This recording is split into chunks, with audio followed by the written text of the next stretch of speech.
When you're a degenerate gambler, you just gotta roll with it. You roll with the high times, and you fade the low times. We were on a nice little streak the last 2 days, especially last night. If it weren't for the Toronto Raptors not being able to cover 3.5 fucking points in Minnesota, it would have been a fucking nice night, to be quite honest with you. Nailed the over in the Blackhawks Minnesota Wild game.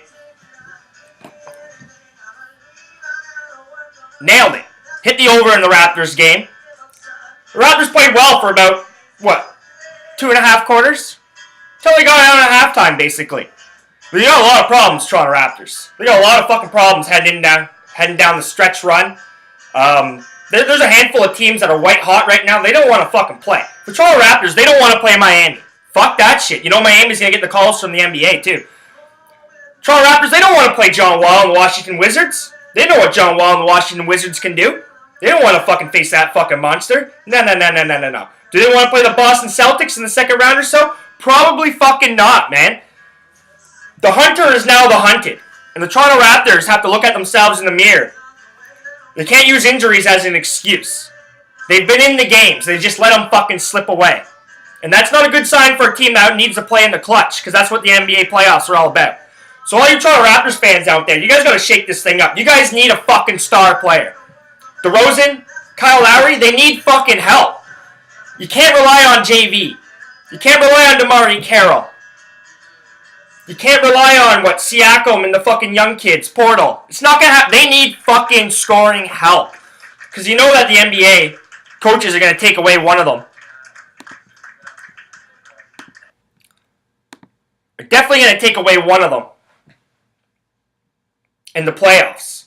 Like that shot that Kyle Lowry took last night shouldn't have happened. Like that was a fucking awful fucking shot. I know you didn't have a timeout and you had to fucking run the court.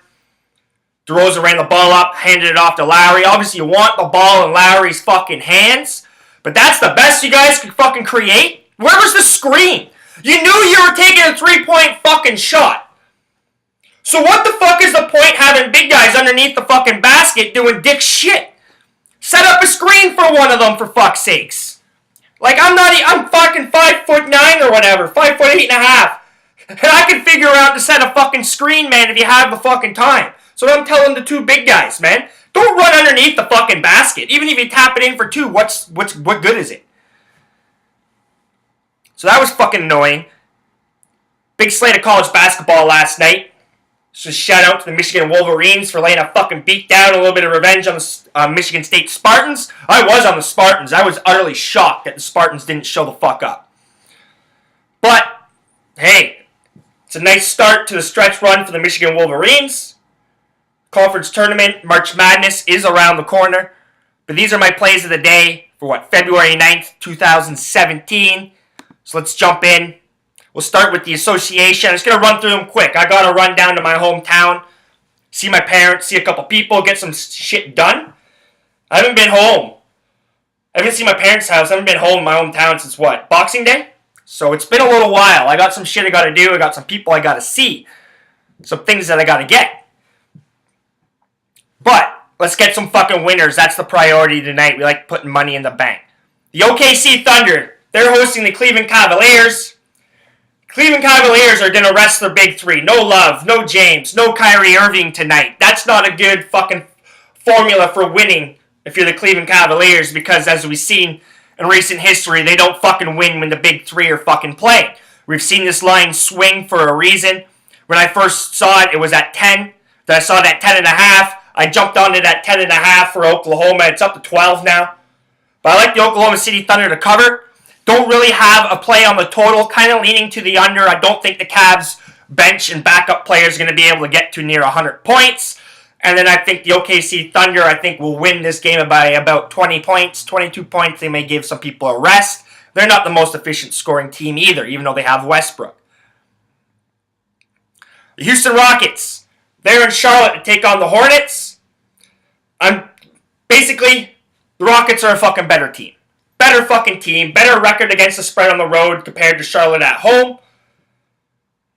They have the better point guard, the better fucking players. That's basically the hunch that I'm going with this game.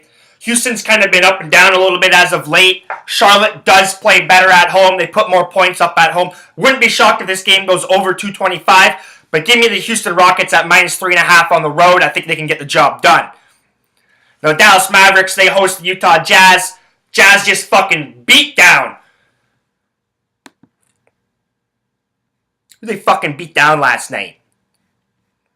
No, Denver lost in Atlanta. I always get Denver and Utah fucked up. New Orleans absolutely fucking smashed New Orleans. Put up 127 points. This is the Utah Jazz putting up 127 fucking points. My initial thought was, maybe they come out to play. They should be pumped up. But it's back-to-back. I hate taking teams on back-to-backs in the NBA. And they're not a very efficient team. Neither is the Dallas Mavericks. In that case, I think it's going to be a very close game. Utah Jazz definitely not going to put up 127 points again. I'd be surprised if they get to 102.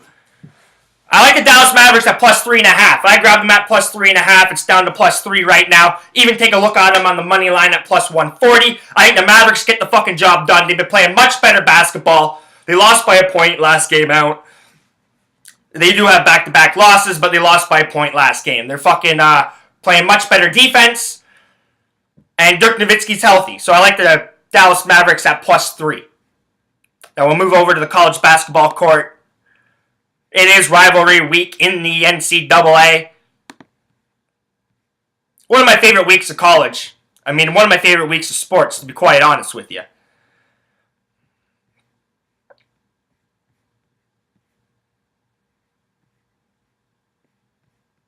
The only thing I hate when this happens is that they're not fucking highlighted. But anyways, I only like a few games here. The big one, UNC Duke. Big fucking rivalry going down at fucking Cameron Indoor Stadium. Duke, they are hosting North Carolina. They're sitting at -2 favorites. Total this is 163. I wouldn't be shocked if this game goes over the total. These two teams are going to come to fucking play. This is what Coach K's first game back at home. So I like fucking the Duke Blue Devils to fucking show the fuck up. They're going to go small. Now, North Carolina's the #1 offensive rebounding team in the country. They got a couple big fucking bigs and Isaiah Hicks and shit like that. They fucking smash the fucking boards.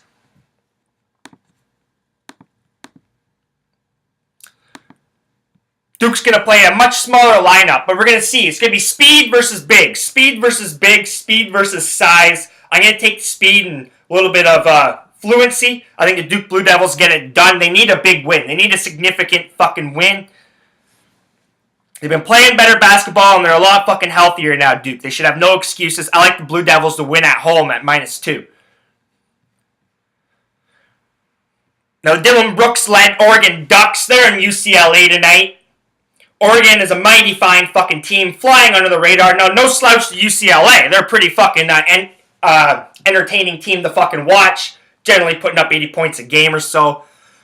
But the Ducks defense is going to come to play and slow that the fuck right down. When Dylan Brooks came back into the starting lineup, they've been not unbeatable, but they've looked pretty damn fucking good for a #1 spot in March Madness. It's going to come down to Oregon and Arizona, in my opinion. And that's why I like the Oregon Ducks tonight. UCLA are minus 4.5 point favorites at home. They're absolutely awful against the spread at home. The Oregon Ducks are pretty fine and efficient against the spread on the road. Total in this game right now is 163.5. I got no say on the total, but I like the Oregon Ducks to cover the 4.5 and win outright. I do like them to win outright. Plus 167 on the money line is definitely worth a look in this game. But hey, we'll take the points at plus 4.5 when we get them. Take a look at Gonzaga tonight. They're fluctuating between minus 17.5, minus 18 against Loyola Marymount. Now, Gonzaga plays St. Mary's on the weekend, on Saturday, in St. Mary's. Probably the last time that Gonzaga has an opportunity to lose. They're perfect right now, looking for a number 1 seed.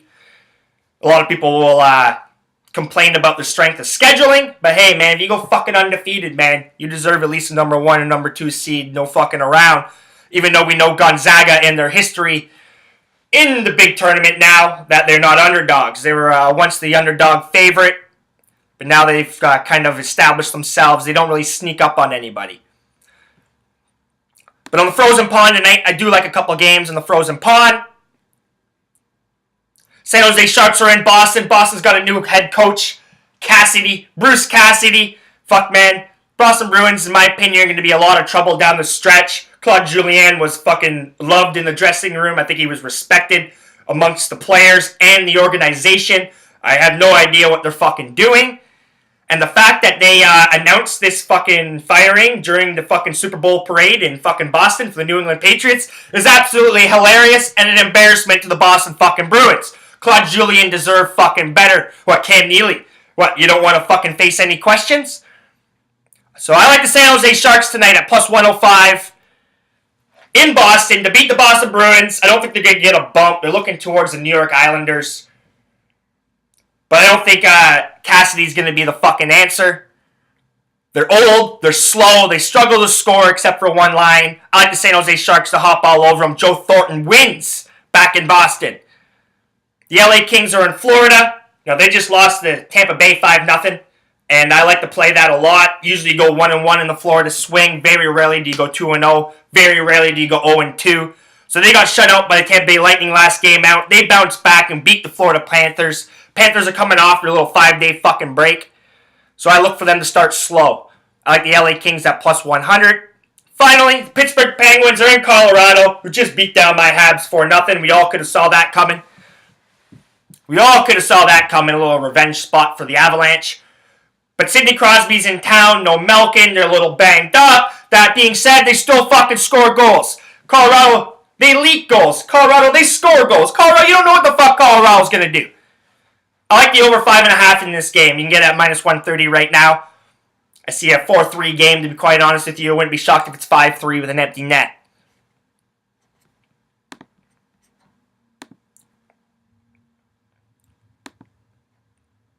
So remember, you can find my work on Twitter at kjohnstonmikedup. You can find my work on my website, kylejohnstonmikedup.wordpress.com. Type my name into YouTube. Can't miss it. I am going to jump on Ustream and do some live fucking broadcasting here just because YouTube just bitches about copyrighted material and fucking music and all that fucking shit, even though we're fucking, it's bullshit. YouTube can be fucking bullshit, basically, even though everybody uses it. But remember, if you're not laying money down on the table, you're not winning.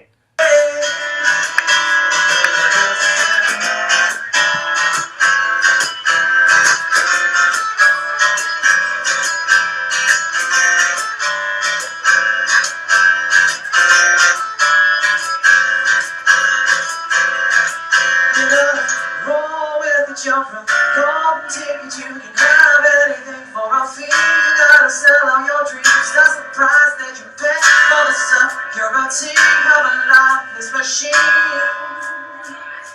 Would you say no?